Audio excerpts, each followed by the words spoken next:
நம்முடைய குடும்ப தலைவிக்கு மாதந்தோறும் 1000 ரூபாய் உரிமை தொகை கொடுத்ததாக எப்பொழுது பார்த்தாலும் பேசுகிறார்.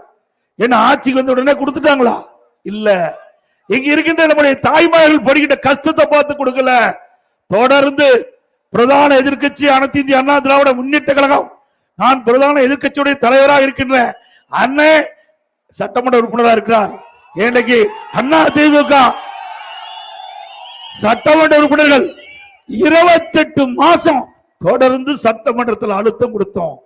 தேர்தல் நேரத்தில் திராவிட முன்னேற்ற கழக தேர்தல் அறிக்கையில மாதந்தோறும் 1000 ரூபாய் குடும்ப தலைவிக்கு கொடுப்பதாக வாக்குறுதி கொடுத்து அந்த பெண்களுடைய ஓட்டுக்களை எல்லாம் பெற்று வெற்றி பெற்று ஆட்சிக்கு வந்த பிறகு அந்த திட்டத்தை நிறைவேற்றவில்லை என்று கடுமையா அழுத்தம் கொடுத்ததின் காரணமாக வேற வழி இல்லாம 28 மாசம் கழிச்சு தான் திரு ஸ்டாலின் அவர்கள் இந்த குடும்ப தலைவிக்கு 1000 ரூபாய் மாதம் 1000 ரூபாய் அறிவிச்சு கொடுக்கிறாங்க. இதுக்கு காரணம் அண்ணா திமுக கொடுத்த அழுத்தம் என்பதை நாம் எண்ணி பார்க்க வேண்டும்.